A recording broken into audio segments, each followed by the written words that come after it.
सद्बुद्धि, सन्मार्ग और कार्य का संकल्प देना, अडिग रहे विश्वास तुम पर, ऐसा अंतः कर देना, मेरे हृदय में आने में तुम्हें कोई संकोच न हो। हे गुरुदेव, मुझे नज़रों से दूर कभी न होने देना। हे गुरुदेव, मुझे नज़रों से दूर कभी न होने देना। नमस्कार।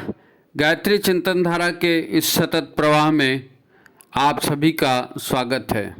मित्रों, यह हमारा परम सौभाग्य है कि हम ऐसी महाशक्ति से जुड़े हैं जिसमें इतना साहस है कि युग की सारी उल्टी व्यवस्थाओं को उलट कर सीधा करने में वो लगी है। युग परिवर्तन जिसे कहते हैं, ये युग परिवर्तन व्यक्ति के परिवर्तन से शुरू होगा, ये उन्होंने कहा है।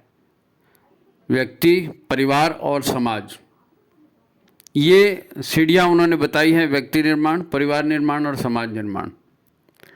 अब सारा दारोमदार व्यक्ति का बोलो या परिवार का बोलो, परिवार पर ही टिका रहता है। आज जितनी भी परेशानियां हैं उनका समाधान परिवार व्यवस्था को सुधार कर हो सकता है। तो ये कैसे होगा? परेशानी यह है कि विवाह टिक नहीं रहे हैं, चाहे प्रेम विवाह हो या पारंपरिक विवाह, जिसको हम लोग अरेंज मैरिज कहते हैं। परिवार में जो विवाह टिकते दिखते भी हैं, तो ये जान लो कि ये टिके हुए विवाह भी जो ना ईश्वर की कृपा पर ही टिके हैं। ईश्वर ने उनको बचा के रखा है। दूसरी महत्वपूर्ण बात यह है कि वृद्धों और बच्चों की दशा ये समाज में बड़ी खराब हो गई।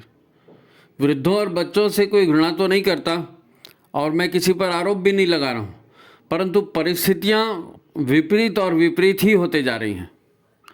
कभी परिवार में दहेज और सास बहू के झगड़ों की चर्चा आम होती थी, यानी दहेज का धन पाने के लिए बहू को टारगेट किया जाता था।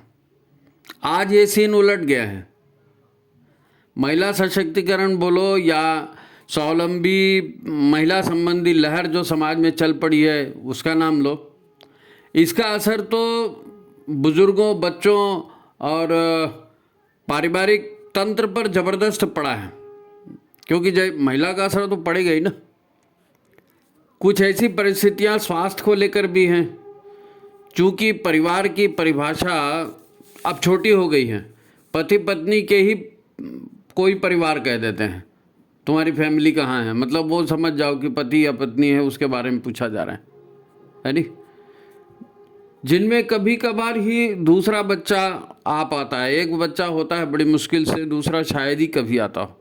वरना परिवार यानी बड़ा सा है ना, घर हो, सारा साजो सामान उसमें हो, मतलब गाड़ियाँ हों और सभी आराम की चीज़ें हों, मनोरंजन की चीज़ें हों, ये सारे इकट्ठे कर लो, मतलब परिवार बढ़िया हो गया। और परिवार में आदमी कौन है? पति पत्नी, एक बच्चा या ज़्यादा से ज़्यादा 2 बच्चा। लेकिन ये साधन बहुत है तो परिवार बहुत अच्छा है बोलते हैं। कहीं कहीं एक कमरा बुजुर्ग माता पिता या बुजुर्ग माता पिता में से जो भी जिंदा बचा है उसके लिए रहता है, और फिर वो बुजुर्ग के भी 2 ही काम बचते हैं। उसको घर में कोई काम और तो रहता नहीं, दवाई खाते रहो और पुराने दिनों को याद करते रहो। हैं? युवा पीढ़ी अच्छी है, पढ़ी लिखी है, बढ़िया जनरल नॉलेज है उसके पास, हैं? बड़े अच्छे सपने वो देखते हैं, सारा दिन उनको साकार करने में जुटे भी रहते हैं, मेहनत भी करते हैं। पर पिछले 100 वर्षों में धीरे धीरे परिवार तंत्र में बदलाव आ गया है। इससे जो है हमारे खान पान, पारिवारिक ज्ञान, विशेषकर धर्म संस्कृति संबंधी ज्ञान और स्वास्थ्य पर इसका सबसे बुरा प्रभाव पड़ा है। स्वास्थ्य पर बहुत बड़ा। लोग हैं कि पर्व तीज त्यौहार मनाते हैं, मनाने की कोशिश करते हैं, है ना, पर इसकी मूल भावना खत्म हो जाने से उसका स्वरूप ऐसा है कि कोई भी पर्व आ गया मतलब कुछ नया खरीदो, घर में लाइटिंग वाइटिंग लगा दो और कोई साउंड सिस्टम लगा दो, भंडारा कर दो, प्रसाद बांट दो, बस हो गया त्यौहार। अच्छा, लोग सुंदर दिखने के प्रयत्न करते हैं, हमेशा अच्छी बातें, हैप्पी हैप्पी गुड गुड बातें करते हैं, पर शरीर जो है ना ये भीतर से खोखला होते जा रहा है। दिखावटी सब चल रहा है, ऊपरी ऊपरी दिखावा चलता है, अंदर सब पूरा खोखले होते जाते हैं। समस्या यहाँ तक बढ़ गई है कि अब तो ठीक से गर्भधारण तक नहीं हो पाता। गर्भ के दौरान ही माँ बच्चे की हालत ख़राब होते जाती है, और प्रसव नॉर्मल तो फिर शायद ही किसी का होता है, शायद ही कोई नॉर्मल डिलीवरी करता होगा। गर्भकाल से ही बच्चों को इंजेक्शन लगने शुरू हो जाते हैं, तो वो बच्चे फिर दवाइयों और डॉक्टरों के भरोसे जीते हैं, उन्हीं का चक्कर लगते रहता है। आप ये सब रोज़ देख रहे हैं, फिर भी मैं याद दिला रहा हूँ, क्योंकि बात यहाँ समाप्त नहीं हो रही है और ये बात बहुत खतरनाक है और इसमें सुधार की ज़रूरत है, इसलिए इसको दोबारा रिपीट किया जा रहा है नहीं। पति पत्नी को कम से कम स्वस्थ प्रसन्न रहें, और वहाँ शारीरिक ही नहीं मानसिक तांडव इनसे बचें, बीमारियों से बचें, मानसिक तनाव से बचें। पहले लोग कहा करते थे कि तुम्हारे पास दिमाग है कि नहीं, ज़रा सोच समझ कर काम किया करो पर आज दिमाग में इतने अधिक विचार आ रहे हैं कि आदमी सोच सोच कर ही पागल हुआ जा रहा है। दिमाग भी है और चलता भी है और सोचता भी ज़्यादा है। दरअसल खुद की समस्याएं इतनी ज़्यादा होती हैं कि हमारे साथी जो परिवारजन हमारे हैं, उनकी परिस्थितियां क्या हैं, उनके मन पर क्या बीत रही है, उधर ध्यान ही नहीं जा पाता। मैं दोष नहीं दे रहा हूँ, लेकिन सिस्टम ऐसा बन गया है कि हम परिवारजनों पर भी ध्यान नहीं दे पाते। कई जनों परिवार वालों सदस्यों से तो बात ही नहीं हो पाती। एक ही वाक्य सुनने को मिलता है लोगों से, अरे मुझे क्या मालूम, मुझे लगा तुम ब्ला ब्ला ब्ला फलाना फलाना। तो घर में जो सदस्य रह रहा है उसके बारे में भी हम अंदाज लगा रहे हैं, बात नहीं कर रहे हैं, उसकी भावनाओं को समझना तो दूर की बात। मतलब क्या? मतलब ये कि लोग सोचते तो हैं पर वो नहीं सोच रहे हैं जिससे जीवन, स्वास्थ्य, परिवार और समाज बेहतर बन सके। इधर नहीं सोच रहे हैं, तो फिर फर्क भी नहीं पड़ रहा है ना, स्थिति बिगड़ते जा रही। इसमें एक बड़ा कारण बाजार भी है और सत्ता की ताकतें भी हैं, है ना, जो उनको विचार करने के लिए रोज़ नए नए व्यर्थ के मुद्दे खड़ा कर देते हैं। मोबाइल के माध्यम से, इंटरनेट के माध्यम से, सोशल मीडिया के माध्यम से एक समानांतर शिक्षण व्यवस्था चलाई जा रही है। प्रचार व्यवस्था बोलो, शिक्षण व्यवस्था बोलो, ये मोबाइल, नेट और सोशल मीडिया के माध्यम से ढेर प्रचार हो रहा है नहीं। अब लोग जो है ऐसे जो ज्ञानी रहते हैं सोशल मीडिया वाले, उसको व्यंग में क्या कहते हैं, व्हाट्सएप यूनिवर्सिटी के उस्ताद है नहीं। और बच्चे इसके बड़े विद्वान हैं और बड़ों को वो ज्ञान देते रहते हैं। हाँ, तुमको नहीं मालूम, मैं बता रहा हूँ, ऐसा है। प्रश्न यह है कि ये अगर ज्ञान नहीं है तो फिर असल ज्ञान क्या है? ये व्हाट्सएप यूनिवर्सिटी का ज्ञान अगर असल ज्ञान नहीं है तो फिर वास्तव ज्ञान क्या है? वो कौन कौन बातें हैं जिनको जानने से, मानने से जीवन सुखी हो सकता है? 100 साल पहले जब इस अंग्रेजी शिक्षा या आधुनिक शिक्षा का इतना प्रसार नहीं था, तो परिवार में 5, 7, 8, 10 बच्चे होते रहते थे, है ना। लोग बैलगाड़ी और साइकिल पर चलते थे, बड़े बड़े परिवार होते थे, डिलीवरी भी प्राय घर में ही हो जाती थी। लोग बलशाली होते थे और मेहनत करने से डरते नहीं थे, मेहनत करने का सामर्थ्य उनमें था। और बच्चे भी बिल्कुल प्राकृतिक रूप से परिवार में मिट्टी पत्थर से खेल खेल के कब बड़े हो जाते थे पता ही नहीं चलता था। परिवार पर शासन जो है ना, आजकल तो कमाने वाले का होता है, पहले ऐसा नहीं था। पहले बुजुर्गों का शासन चलता था, उन्हीं के सिर में पगड़ी रहती थी और बड़ा बुजुर्ग जो बोल दे वही होता था। और जब बुजुर्ग परिवार का मर भी जाता था ना, तो बड़े लड़के को पगड़ी रस्म कराई जाती थी। बड़े लड़के आज भी कराते हैं, वो एक रस्म करके बच गई है कि चलो भाई तेरा बाप मर गया, चल तू पगड़ी पहन, लेकिन वो चलती उसकी कहाँ है, पहले वाकई चला करती थी। अरे परिवार में उस बड़े का आदेश लोग मानते थे। भौतिक संसाधन इतने नहीं थे, पर तो देखो उस समय ना सब अच्छा ही अच्छा था और आज भी सब खराब ही खराब है, ऐसा नहीं सोचना चाहिए। उस समय भी कुछ खराब था और आज भी कुछ खराब है, उस समय भी कुछ अच्छा था, आज भी कुछ अच्छा है नहीं। तो कोई सब किसी को एकदम एक तरफा मत देखो आप, है ना। इसको एक बात से समझ सकते हैं कि हर हिंदू के घर में रोज़ शाम को एक दिया बत्ती होती है। मैं उदाहरण बता रहा हूँ आपको कि अच्छा क्या होता है, अच्छा किसको कहेंगे। तो इसको एक उदाहरण से समझते हैं कि हर हिंदू के घर में शाम को दिया बत्ती होती है। लोग भगवान के पास, तुलसी के पास दिया जलाते हैं, मिट्टी का, घी का, तेल का, जैसी भी व्यवस्था हो। घर की महिला या घर के बुजुर्ग जो है बच्चों के साथ उस दिया बत्ती के समय वहाँ उपस्थित रहते हैं। बच्चों से कहा जाता है, महत्वपूर्ण श्लोक या प्रार्थना बुलवाई जाती है, कोई आरती चालीसा बुलवाए जाते हैं, है ना। फिर बच्चे जो है वो भगवान को दंडवत करते हैं, घर के बड़ों के पैर छूते हैं, नमस्कार करते हैं, है ना। और फिर उसके बाद में शाम का होमवर्क है स्कूल कॉलेज का या जो भी है वो करते हैं। तो एक ऐसी व्यवस्था, है ना, हमारे यहाँ चलती है। मैं इसमें एक प्रार्थना का उल्लेख कर रहा हूँ जो महाराष्ट्र और इधर साइड में काफ़ी चलती है। उस प्रार्थना का, ऐसी प्रार्थनाएं हर भाषा में होती है, मैं उसी की बात नहीं कर रहा हूँ, मगर वो प्रार्थना सुनना है। उस प्रार्थना को समझिए कि हम बच्चों को या परिवार को बेहतर बनाने के लिए क्या करते थे।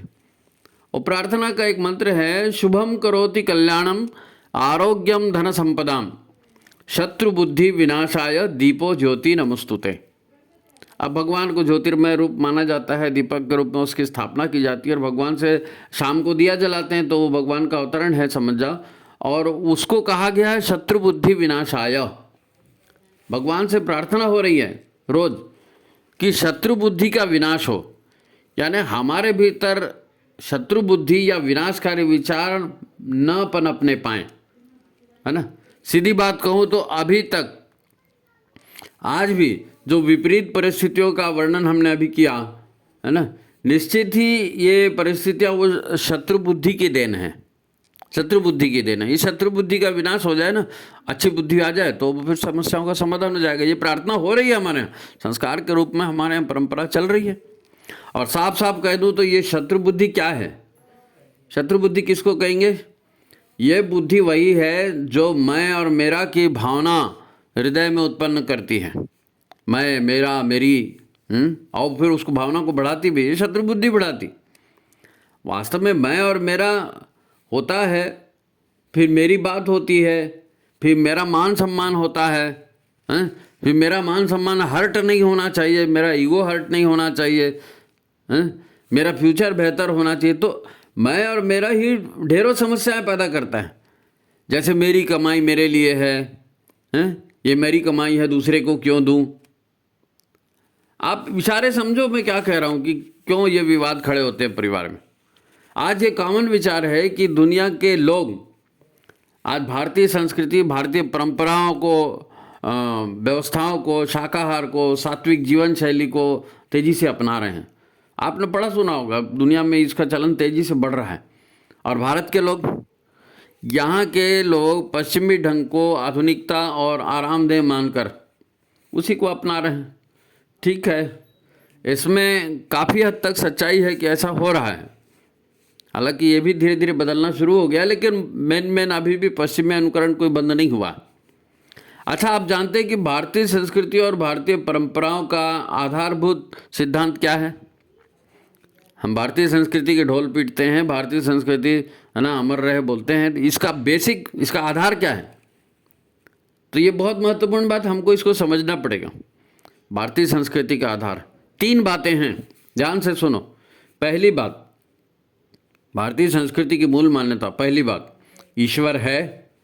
ये ईश्वर विधाता है, ज्ञान का आदि स्रोत है, समस्त शक्तियों का आदि स्रोत है, और यह सारा संसार ईश्वरी व्यवस्था पर ही बना है और चल रहा है।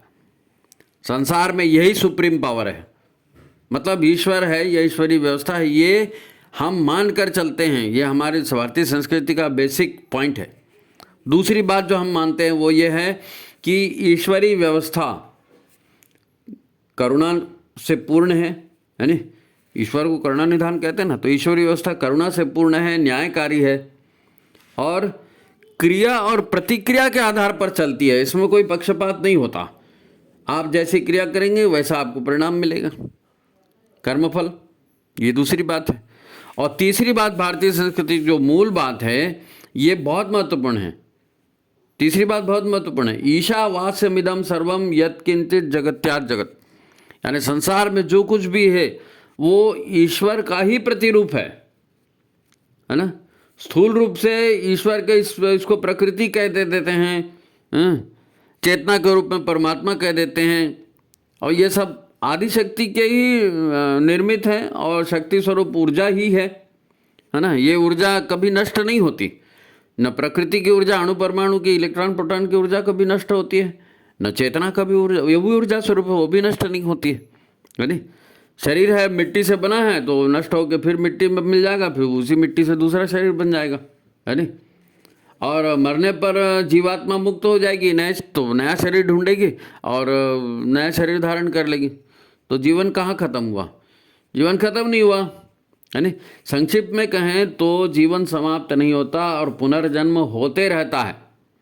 और जीव द्वारा किए गए कर्मों की ऊर्जा, मैं क्या कह रहा हूँ, जीव द्वारा किए गए कर्मों की ऊर्जा और संस्कार जीव से चिपके रहते हैं और परिणाम देकर ही जाते हैं। ऊर्जा जो है वो रिजल्ट दे के जाएगी, बिना रिजल्ट के नहीं जाएगी।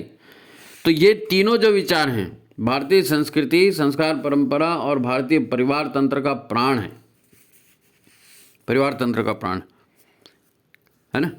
परिवार से ज़्यादा महत्वपूर्ण कुछ नहीं होता।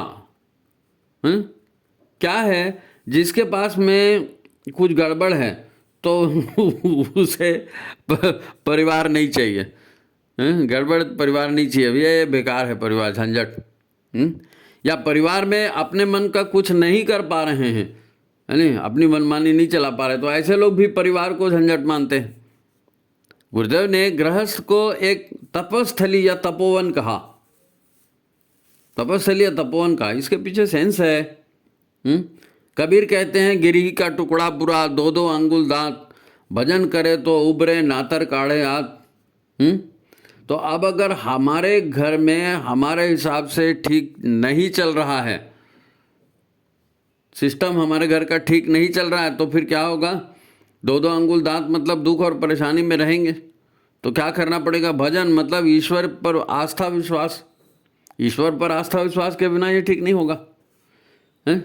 चाहे कुछ भी मान कर कहें, है ना, कम से कम बचपन और बुढ़ापे में तो परिवार चाहिए ही चाहिए।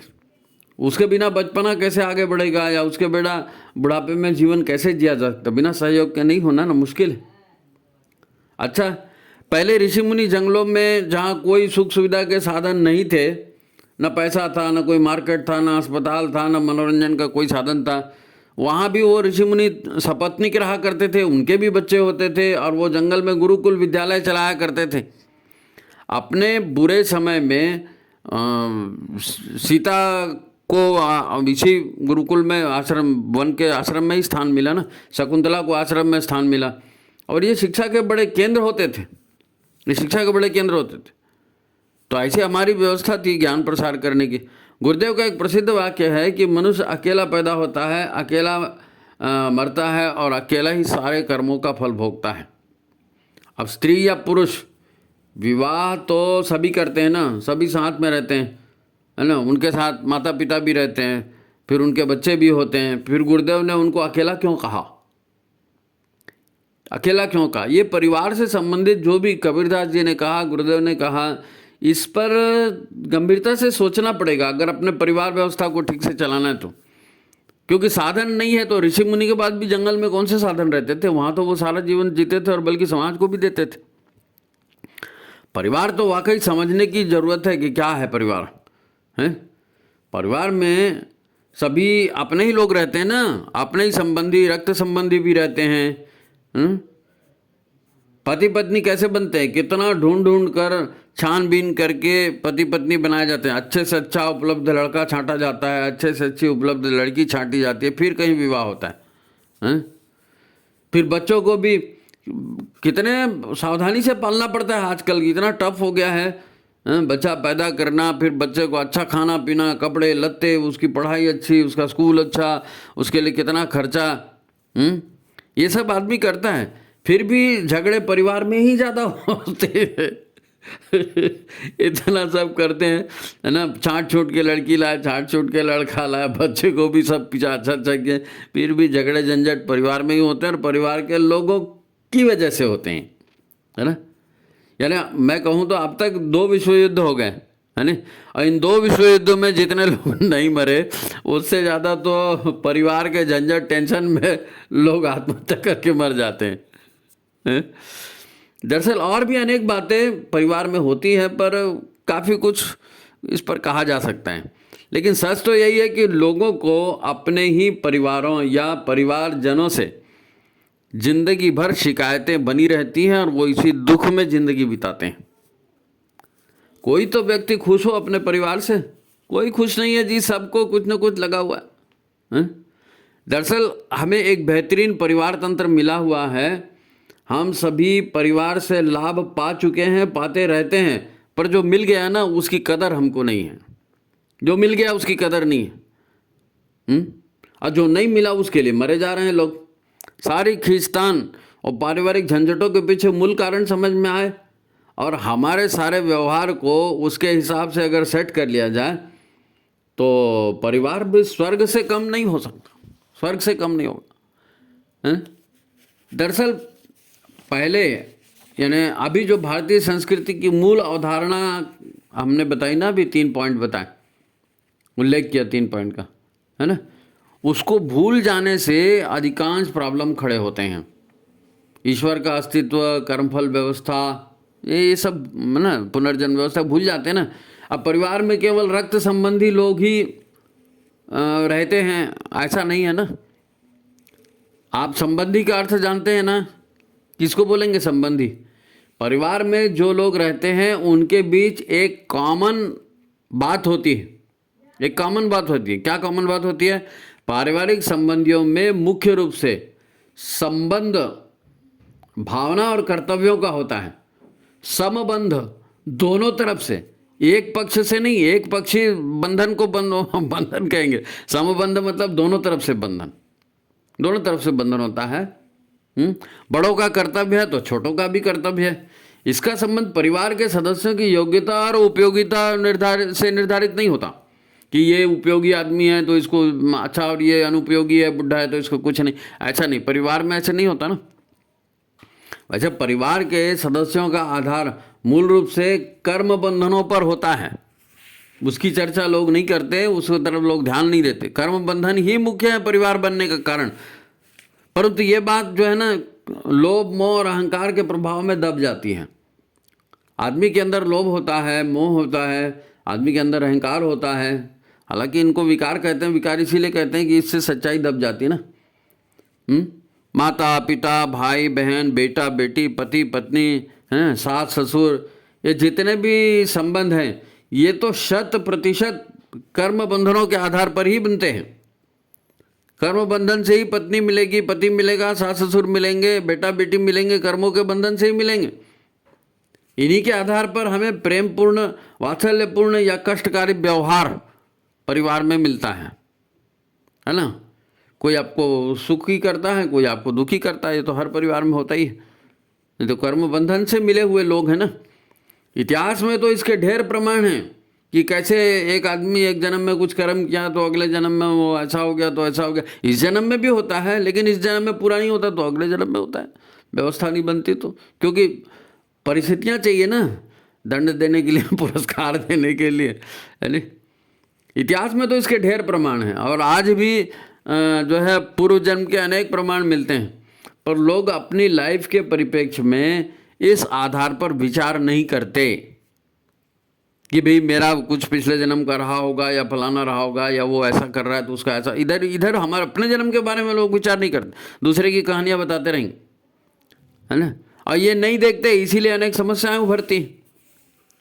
आपको महाभारत का वो शिखंडी वाला प्रसंग याद है ना। पांडवों की ओर से लड़ने जो महारथी आए थे ना, शिखंडी, वो पूर्व जन्म में जो है वो काशीराज की लड़की था, अम्बा। अब भीष्म ने अपने भाई विचित्रवीर्य के लिए अम्बा का स्वयंवर से अपहरण किया, स्वयंवर से अपहरण किया, है ना। उन्होंने स्वतः तो अम्बा से विवाह करने से मना कर दिया। वो विचित्रवीर्य के लिए लेके आए थे और अम्बा को विचित्रवीर्य प्रसिद्ध नहीं था। उसने कहा तुमको शादी करना है तो करो, तुमको कोई हक नहीं कि मेरी लाइफ बर्बाद करो। अम्बा ने उनसे कहा कि जैसे तुमने मेरी लाइफ बर्बाद कर दी और अब तुम मुझसे शादी नहीं कर रहे हो, अब मैं प्राण दे दूंगी। और उसने सचमुच प्राण दे दिए। याद रखना, तुमको भी, ये मैं प्राण दे रही हूँ, इसकी सज़ा तुमको भी भुगतनी पड़ेगी। मैं कसम खाती हूँ कि मैं अब जो है ना तुम्हें जीने नहीं दूंगी।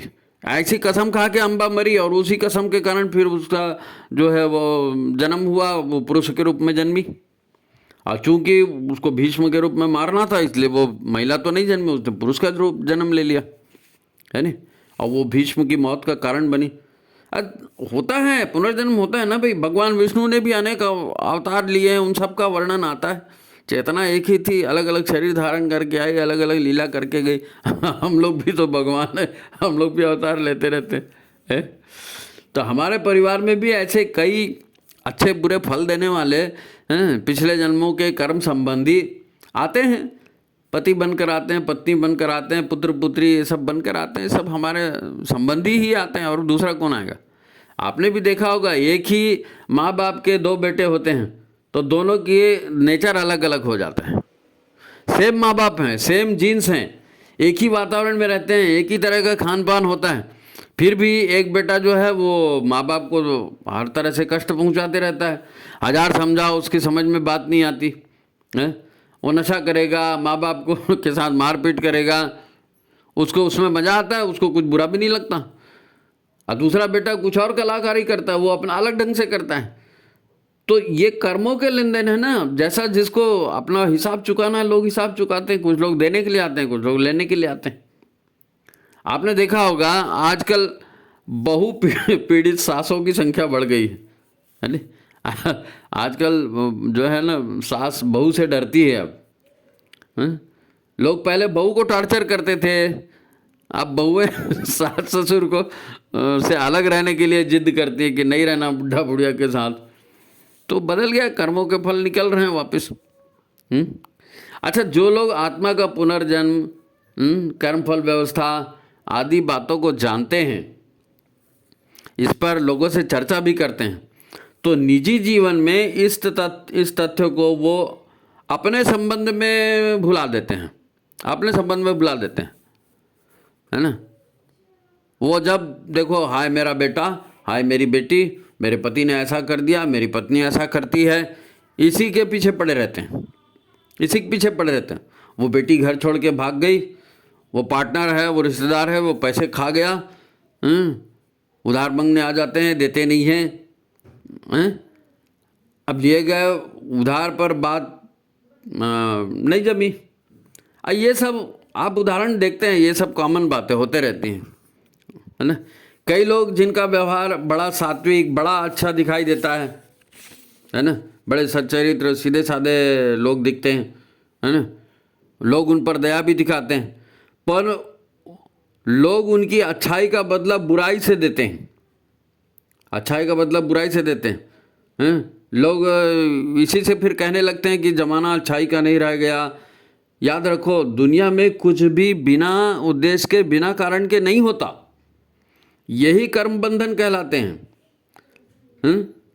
सारा संसार केवल कर्म बंधनों की सकारात्मक, जो कर्मों की जो सकारात्मक और नकारात्मक संचित ऊर्जाएं हैं ना, उसका निष्पादन करने के लिए आया है। अब ऊर्जा है, काम तो करेगी, जब तक नहीं काम करेगी संचित हो रही है और एक दिन भड़ाक से फूटेगी।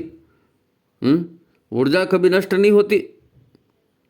इसी प्रकार व्यक्ति जो है नकारात्मक बातें सोच सोच करके जो ऊर्जाएं अपने दिमाग में, अपने अंतःकरण में संचित कर लेता है ना, नहीं सोचना चाहिए वैसा भी सोचता है, नहीं घृणा कर रहा है, निंदा कर रहा है, वो किसी का अपमान कर रहा है, ये सारी इसकी भी तो ऊर्जाएं होती है ना। तो इससे भी अनेक शारीरिक और मानसिक रोग व्यक्ति के भीतर पैदा होते हैं, क्योंकि वो ऊर्जा है। अब आपने बुरी ऊर्जा संचित कर ली ना, संचित कर ली, तो अब उसके संस्कार तो आपसे छूटेंगे नहीं, तो वो आपके भीतर में वो बीमारी के रूप में वो आएंगे। बहुत सारी बीमारियां कर्मों की वजह से, दुश्चिंतन की वजह से होती है ना। देखो, सच्चाई बहुत बड़ी है और हमारे ज्ञान की सीमा बहुत छोटी है। हम जानते बहुत कम है, सच बहुत बड़ा है, हमारी जानकारी कम है। हम दिमाग की स्मरण शक्ति की बात जानते हैं बस, जबकि हमारी एक एक कोशिका की अपनी अपनी स्मरण शक्ति है ना। एक एक कोशिका वो जीन्स रखती है, जीन्स में क्या होता है, मेमोरी होती है। और वो कोशिका की मेमोरी, आपने सुना होगा ना, एक महिला नेता है, वो हमेशा ही कहती है कि मेरी नाक मेरी दादी के जैसी है इसलिए मुझको वोट दो। तो ये वो कोई नाक दादी के जैसे कैसे हो गई? वो जीन्स की वजह से हो गई। वो जीन्स की अपनी मेमोरी होती है ना। ऐसा लोग कहते हैं। कद, काठी, त्वचा का रंग, ये याददाश्त तो कोशिकाओं की अपनी याददाश्त है ना। इसी प्रकार हमारे चक्र हैं, ऊर्जा चक्र हैं, उन ऊर्जा चक्रों में भी कर्म के संस्कार भरे पड़े हैं। ये ऊर्जाएं भी जो है ना चक्रों में जो संचित हैं, ये व्यवहार में उतरती हैं, और ये जब व्यवहार में उतरती हैं तो दिमाग को पता भी नहीं चलता, क्योंकि इस दिमाग से कोई लेना देना नहीं है। ये ऊर्जाएं जो है सीधा तंत्रिकाओं को आदेश देती है और इंद्रियों को आदेश मिलता है और इंद्रियां काम कर जाती हैं, दिमाग के पास बात ही नहीं जाती। आप सोचो ना, जब गुरुदेव गृहस्थ को तपोवन कहते हैं, गुरुदेव गृहस्थ को तपोवन कहते हैं, तो इसका कारण क्या है? परिवार में मरीजों की, बच्चों की, बूढ़ों की सेवा करना, लोगों के भावावेश में जो अपराध हो जाते हैं उन अपराधों को माफ़ करना, ये तपस्या है।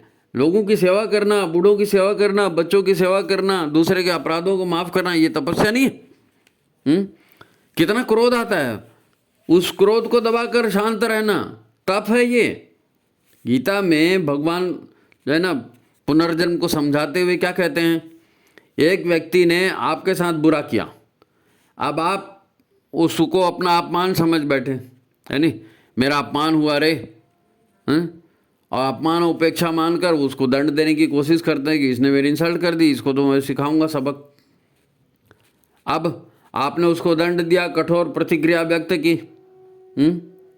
अब यदि अगर अगले जन्म में होता है तो दोनों पक्षों को मालूम भी नहीं पड़ता कि मैंने इसको तकलीफ दी थी कि उसने मुझको तकलीफ दी थी, इसलिए वो रिटर्न आ रही है। इस जन्म में होता है तो आदमी को याद रहता है ना, अगले जन्म का कौन याद रखेगा कि ऐसा क्यों हुआ? लेकिन हमारे सामने वाले को दुश्मन मानकर आप प्रतिक्रिया देते हैं ना, तो ये प्रतिक्रिया जो है जन्म जन्मांतर तक चलते रहती है। तुमने उसको प्रतिक्रिया दी, उसने तुमको प्रतिक्रिया दी, फिर उसने कसम खाई अगला जन्म लिया, इसको छोड़ूंगा नहीं, फिर आप भी कसम खाते हैं अगला जन्म वो इसको छोड़ूंगा नहीं। इसी में तो जीवन चलते रहता है ना।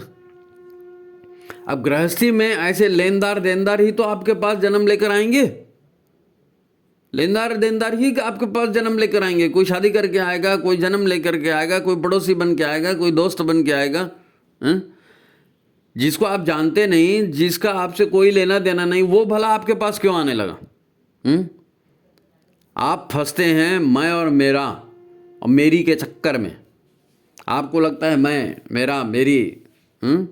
हम भूल जाते हैं कि ये संसार हमने नहीं बनाया, ईश्वर ने बनाया है। मेरा क्या है इसमें? एक लड़की जो ढंग से आलू की सब्जी नहीं बना सकती, वो पेट में बच्चा बनाएगी? पेट में बच्चा बना लेगी, आलू की सब्जी बनाने नहीं आता। आप नहीं कर रहे हैं, ईश्वरी व्यवस्था से हो रहा है सब। हम और हमारे भी ईश्वर की योजना से, विधि के विधान से एक साथ आए हैं, विधि के विधान से एक साथ आए हैं, और अपनी संचित कर्म संस्कार जो हैं, संचित भावनाएं जो हैं, उसको रिलीज कर रहे हैं। किसी से प्यार कर रहे हैं, किसी से नफरत कर रहे हैं, राग द्वेष, यही तो सब चल रहा है संसार में। अब शायद आप समझेंगे कि गुरुदेव ने क्यों कहा कि मनुष्य अकेला पैदा होता है, अकेला मरता है और अकेला ही कर्मों का फल भोगता है। इसीलिए कहा है कि कर्मों का फल आपको, कोई आपके पास देने के लिए आ रहा है, कोई लेने के लिए आ रहा है। परिवार क्या है जी? परिवार तो वही बाजार है, लेन देन, ऊर्जाओं का लेन देन होता है यहाँ पे। अब आप उसको मैं मेरा मानते रहो, मेरा पति, मेरी पत्नी, मेरा बच्चा, मेरा खून, मेरा फलाना, बोलो, ये अहंकार की बातें हैं। हकीकत यह है तो हम खुद ही ईश्वर की व्यवस्था से खुद हमारा जन्म हुआ है जी। इसीलिए तो लोग कहते हैं कि भैया मेरी तकलीफ मैं ही जानती हूँ, तुमको क्या मालूम कितना दर्द होता है। अकेला भुगतता है ना आदमी, इसीलिए तो ये सब बोल रहे हैं। अब आपको पता चलेगा कि क्यों गुरुदेव ने आज के जो संकट है, आज का जो संकट है, उसको आस्था और विश्वास का संकट क्यों कहा। आस्था और विश्वास का संकट क्यों कहा? ईश्वर पर आस्था रखें, उसकी न्याय व्यवस्था पर विश्वास रखें, ईश्वर पर आस्था रखें और ईश्वर की न्याय व्यवस्था पर विश्वास रखें। अपने मनोभाव और अपने कर्मों को बिगड़ने मत दें, क्योंकि जो कुछ भी हो रहा है वो अन्याय नहीं हो रहा है। जो कुछ हो रहा है अन्याय नहीं हो रहा है, न्याय हो रहा है। और ईश्वर कभी अन्याय नहीं करता, क्यों अन्याय करेगा? इसलिए अपने मनोभाव और अपने कर्मों को मत बिगाड़ो। युग परिवर्तन के लिए गुरुदेव ने गायत्री दी ना, सद्बुद्धि के अवतरण की योजना बनाई, क्योंकि दुर्बुद्धि तो दुष्कर्म और दुर्भाग्य की जननी है। इसीलिए गायत्री के अवतरण को लेकर चले हैं। उस प्राण स्वरूप, दुखनाशक, सुख स्वरूप परमात्मा को हम अपने अंतःकरण में धारण करें और वो परमात्मा हमको सद्बुद्धि में प्रेरित करे। ये सद्बुद्धि की बात गुरुदेव ने की ना। आस्था, भाई संसार भगवान ने बनाया, भगवान की मर्जी से चल रहा है, और आगे आपको मुसीबतों से बचना है तो सद्बुद्धि ही बचाएगी ना।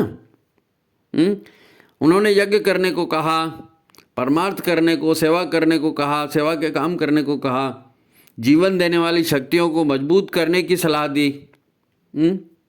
और कहा, सीधा सीधा कहा, भाई हम सुधरेंगे युग सुधरेगा, व्यक्ति निर्माण होगा, परिवार निर्माण होगा, तब तो दुनिया का निर्माण होगा, अच्छा युग का निर्माण चलेगा। तो ईश्वरीय व्यवस्था को जानना जरूरी है। हम क्या हैं, हमारी व्यवस्था कैसे चलती है, हमारे परिवार व्यवस्था कैसे चलती है। परिवार जहाँ व्यक्ति को तारते हैं ना, वहीं मारते भी हैं। इसीलिए कबीरदास जी ने गिरही का टुकड़ा बुरा, गिरही का दुखड़ा बुरा, दो दो अंगुल दांत कहा ना। तो बुरा इसीलिए कहा कि आप अगर वहाँ से परमात्मा का नाम नहीं लेंगे, उसके आधार पर जीवन नहीं जिएंगे, तो गृहस्थी जो है ना, तू तेरा मैं मेरा करते हुए आप उलझे रहो, फिर कर्मों में बाहर नहीं निकल सकते आप। तो ये जितने सूत्र हैं संतों ने दिए हैं, ये जीवन में उतारने के लिए हैं। हमारे पास दुख दर्द तकलीफ आती है तो हमको उसको, दूसरे को उसका कारण नहीं मानना है कि तेरी वजह से, तेरी वजह से नहीं, किसी की वजह से नहीं, अपने ही कर्म रिटर्न होकर अपने पास आ रहे हैं। तो गुरुदेव की बातें हैं, ध्यान से देखिए, सुनिए, जीवन में उतारने के लिए हैं। ठीक है, तो ठीक, परम पूज्य गुरुदेव की जय, परम वंदनीय माता जी की जय। उम्मीद है आपने सुना होगा। और बहुत से लोग जो है ना, परिवार की शिकायत हमारे पास करते हैं, पति देव ऐसा कर रहे हैं, पत्नी ऐसा कर रही है, बच्चे ऐसा करते हैं, इसलिए हम मजबूर हो गए कि ये एक वीडियो इस टाइप पर बनाया जाए। उम्मीद है आपको ये वीडियो अच्छा लगेगा। गुरुदेव माता जी आपको सतत आशीर्वाद देते रहें, इसी कामना के साथ आज की बात समाप्त करते हैं। वीडियो को लाइक करिए, शेयर करिए और ज़्यादा से ज़्यादा लोगों तक पहुंचाइए, ये विनंती है। जो भी आप सलाह देना चाहते हैं उसको व्हाट्सएप में दीजिए। बहुत सारी बातें लोग कह देते हैं, फिर उनका नंबर नहीं रहता तो हम उनसे कांटेक्ट नहीं कर पाते। जब व्हाट्सएप में आप आएंगे तो हम आपसे कांटेक्ट कर पाएंगे। ठीक है, बात आगे चलनी चाहिए ना, विचार क्रांति अभियान है ये। आप, ये कोई एक पक्षीय काम थोड़ी, आपका भी सहयोग हमको चाहिए। ठीक है, सभी को प्रणाम, नमस्कार। आज की बात समाप्त।